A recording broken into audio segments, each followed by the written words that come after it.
Hi guys, good evening. So today we are going to discuss about how you should plan education cost for your child higher education in coming years. Like say, if your child is today 5 years old and you want to plan his or her higher education cost, like say if you want to him or her to study in a reputed college in India or overseas in India, if you talk the approximate cost as on date is 30 lakh rupees for a good education, and if you want to go for some other like overseas education, then the cost could be around 50 lakh for the 3 or 4 year period of higher education. So if we talk about that today's cost is 30 or 50 lakh rupees, and then what would be the value of that same cost, like say what would be the cost according to the inflation in coming 10 to 15 years, then we will understand that calculation also, and how we can achieve that particular cost over the period of time by doing various investments into be it mutual funds, be into recurring deposits. Like we will also discuss a comparison of how other traditional investment options have been performing, and what you can expect from that and what you can expect from doing SIPs in mutual funds. So basically, if you prefer equity mutual funds for the long run, then they have proven to be giving the better returns as compared to other traditional investments. And as per my experience, I feel that in coming 10 or 15 years also, if you have a such long period for your investments, the mutual fund equity mutual funds will deliver far better returns than other traditional way of investing.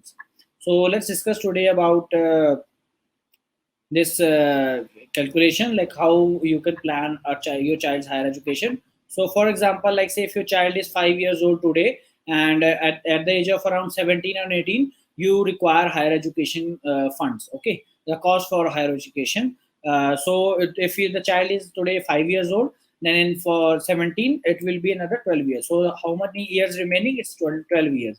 So for 12 years period, if their today's cost is around 30 lakhs, say, so then, as per the expected inflation, we can take education inflation as 7%, which is around 7%. And as per 7%, in next 12 years, your 30 lakh cost today will be around 67 lakh 56,000. Yes. So you have to accumulate 67 lakh 56,000. So if something is costing 30 lakhs today, education is costing 30 lakhs today, in next 12 years at the rate of 7% inflation, that same cost will be around 67.56 lakhs. So we have to plan that amount, not 30 lakhs. If we'll plan 30 lakhs, then at the time when the cost will be around 67 lakhs, we will have the shortfall of 37 lakh rupees. So we have to avoid that shortfall. And we have from the day one, we have to plan that 67 lakh rupees cost. So to achieve that 67 lakh 56,000 rupees, what is required? If we are expecting expected return, we have taken 12%. So if we invest in an equity mutual fund where we are expecting 12% annualized compounded return, and if we do 21,930, which means approximately if you're starting an SIP of 22,000 in an equity mutual fund, you can expect the same valuation of 67.56 lakhs in coming 12 years, from which you can fulfill your child's higher education cost, and you can get him or her admitted in the best college where they can take the best education and build the best career in their life. So you being a responsible parent, you have to plan their finances, you have to plan their education cost wisely. You should not be putting a burden on your own self. Like I am seeing many people who are today sending their children out of countries for the higher education. They are taking loans and they are asking their kids to work over there and get your cost day-to-day expenses, on your day-to-day expenses all by yourself.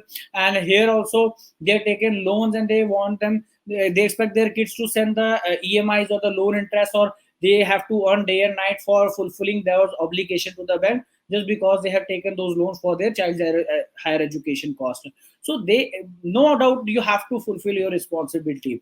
Be you might take a loan from the bank, or you might choose the way of investing from the very beginning, from today itself, so that you don't need to worry about other things at that point of time. Because by in next 12 years you will also grow older, you have your own life also, you have to plan your own retirement also. So if you want to take a loan for your children education, then all of the next 10 to 12 years you have to pay that loan, and you will still have the burden in your mind, you will not be financially free.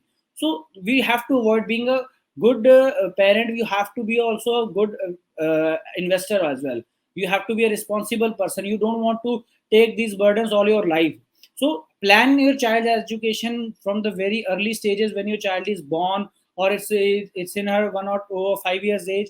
So in that age, if you plan your child higher education course, then it will be comfortable for both of you. Your child can choose his or her career wisely. He or she don't need to think that my father or my mother had that such amount, surplus or not for my education. If say I want to pursue a good college, into good university, and the cost is around 50-60 lakhs, I know my parents don't have that money. He or she have to take the loans to get me educated in the best college or university. So in that cases, your child should not also think. You should give him the freedom to go and choose the university you want to go. We have the surplus. We as a parent have accumulated that corpus for you. We are responsible parents. So be a responsible parent. Let your child be free to choose his or her education and career, and you should also be free, and you should live your retirement life peacefully as well. So start SIPs of 22,000 per month today, with a period of for next 12 years, where you can accumulate 67.56 lakh rupees for your child higher education. This is for the Indian domestic education. We have taken 60 lakh cost. And if you want to go, want your child to study overseas, then for that today's cost is 50 lakh, and for that you need to accumulate 1 crore 12 lakh 60,000 in the next 12 years. For that you need to save 36,550 rupees per month in an equity mutual fund to achieve that cost. Say someone says that okay, we can't do mutual funds because we are loss averse, we don't want to take equity risk. So I feel, in which option you want to go? That this is my question. You will say that okay, I can go with the bank recurring deposit, where I can invest monthly, and I know that I'll be getting a guaranteed interest rate through which we can achieve our financial goal. So first of all, no bank will offer you 12 year. They will offer you okay 10-year period guarantee for a recurring deposit, but they will not offer any period more than 12 years.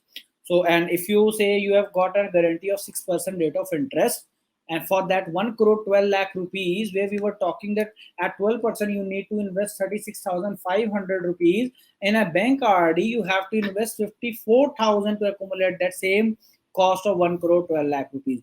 That this is the difference of the interest and the compounding over the period of time. So why equity mutual funds can deliver 12% return? The basic logic, because we feel in coming period, coming 5 or 10 years, our Indian economy, the GDP growth will be around, real GDP growth will be around 7.5%, and inflation is around 5.5%. So nominal GDP growth of the Indian as an economy as a whole will be around 11-12%. So this is what the basic you can expect, and it definitely will be getting better than the companies with economy will perform as a company, because when you are investing into equity mutual fund, the same money is being invested into equity stocks of the different businesses in India. So that businesses will definitely grow better than the Indian economy as a whole.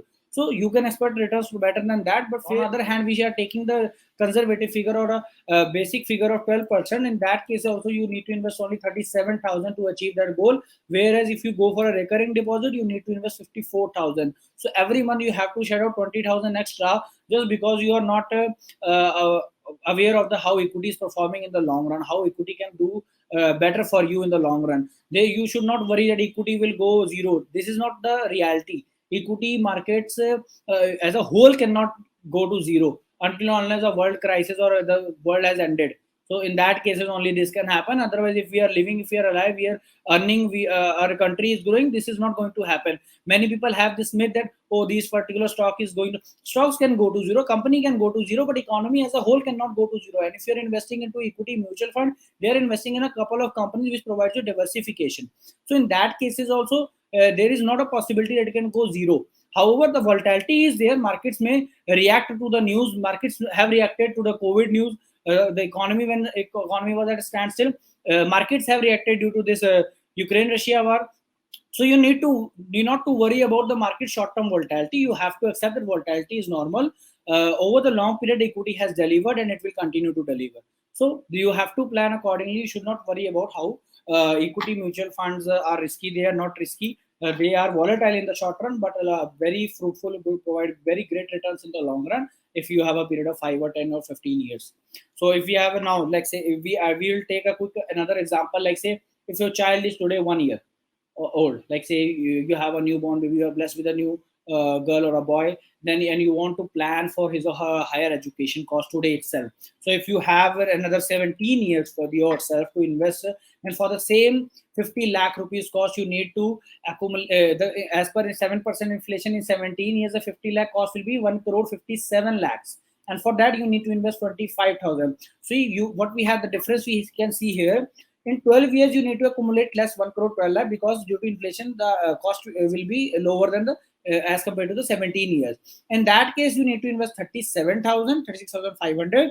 But if you increase the year, your cost will increase. It will go to 1 crore 58 lakh rupees approximate. But you need to invest every month lesser, because the time period has increased. So you need to invest 25,300 per month only if you are planning today only for a 50 lakh cost. If you want to plan for a 30 lakh cost in 17 years, then you need to accumulate 94.7 95 lakh rupees. And for that, you only need to invest 15,000 per month in an equity mutual fund SIP, where we are expecting 12% returns, and that you can achieve the cost of your child's higher education. So this is what I am asking you to plan your child's higher education right away, right today, because in long run, if you plan these costs only, then you will be staying you will be rest assured that you don't need to worry about any other things. Your child will be having the freedom to choose his or her career, her education, her university, her college, and you will be, as a proud parent, you can go say, okay child, go ahead and do whatever you want to pursue in your life. We have the funds, we have properly planned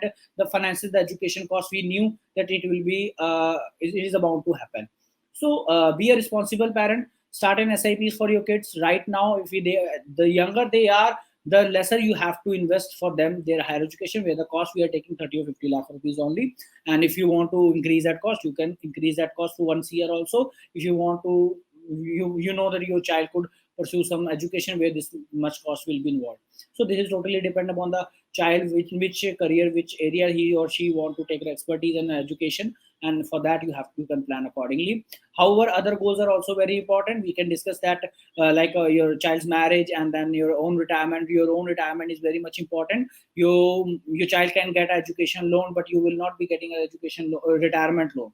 So this is very also important too. However, I'm strictly against the loan segment that you should take education loan. You should never take education loan. You should accumulate for your kids right now, and accumulate for them. Stay assured for yourself, for your future, as well as your child's future. So be a responsible parent. Start your SIP in an equity mutual fund, and achieve your goals in a timely manner. And for any expertise, or you want to know, you want us to manage your mutual fund portfolios, you can give me a call at 8283834040. The link is also given in the description, from where you can contact us, and we will guide you and help you started in your mutual funds investments as well. Thank you. Have a nice day.